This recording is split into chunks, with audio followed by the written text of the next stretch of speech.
Hi, I'm John Satino with Biostem US. We're a publicly traded biotech company located in Clearwater, Florida. We believe the future of medicine will rely on the body's own cells to fight disease, repair damage, or in this case, regrow hair. The internationally published results of our hair growth studies have led to many new and exciting possibilities. But to better explain this new technology is one of the world's foremost nutritional scientists and adult stem cell researchers, Dr. Paul Sandberg. Hi, I'm Dr. Paul Sandberg. I'm a co-founder of Natura Therapeutics, and I'm a distinguished professor at the University of South Florida. I've been studying regenerative medicine, a field of medicine of how we repair our body, for about 20 years.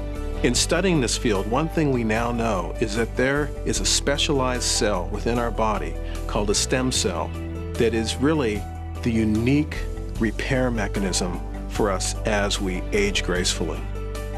When we think about stem cells in our body, they're all over. They mainly come from our bone marrow. That is the marrow within our whole skeletal system. But they travel in a highway throughout our body. They go through our blood system, they go to all the organs, they go to the brain and the skin. And we now know that they can remain there in a very quiescent, quiet phase for a while until they're needed when there's injury or when there's new cells needed because of just our aging process. Stem cells are unique from other cells. We all know that a cell divides, but when a stem cell divides, it does what's called an asymmetric division. That is, it makes one of itself and it makes one of something else. It actually differentiates, becomes some other type of cell. And this could be any body cell. It can be a brain cell. It can be a skin cell. It can be a liver cell. I mainly study brain function and brain diseases such as stroke, Parkinson's disease, spinal cord injury.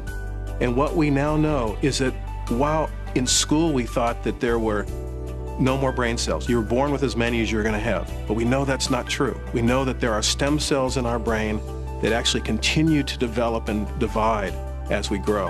And they become new neurons, new brain cells, make new connections. There are some current theories about aging, disease, and in fact now relate to stem cell function. If stem cells are not in the right numbers, do not function properly, then we see diseases occurring. We see us age perhaps faster.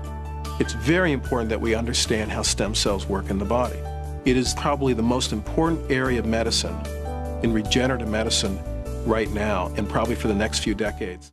For some, the stress of everyday life can prove to be too much, actually causing their hair to fall out. In our 10 News Extra tonight, reporter Tammy Fields shows us that there's an experimental treatment here in the Bay Area that may help your hair grow back regardless of why it fell out. Under the hot Florida sun, why in the world would 30-year-old Russell Gibson be sporting a knit stocking cap? In nearly 3 years, hardly anyone has seen him without it. Nobody really knows that I have this problem except for 2 or 3 people I've actually told. In his garage, in private, when no one is home, is the only time he removes it.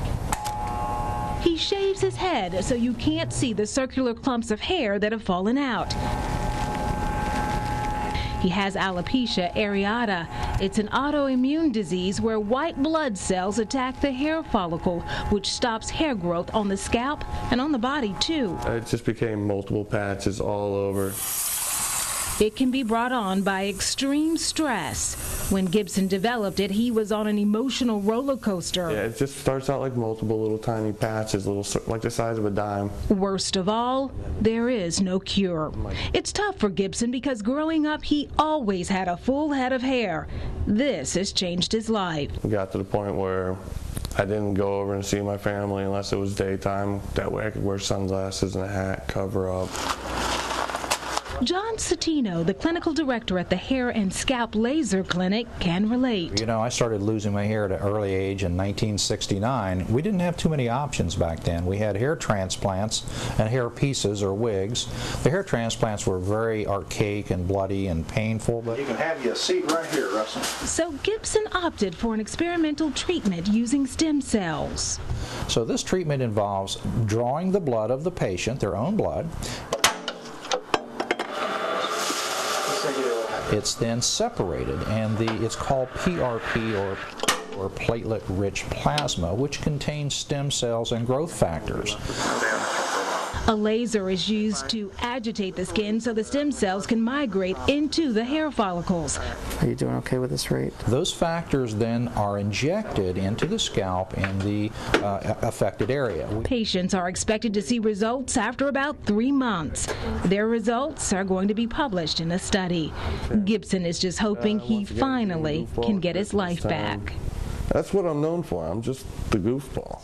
So by August, I plan on taking all my hats and having a big bonfire and never wearing a hat again, to be honest. In Largo, Tammy Fields, 10 Connects.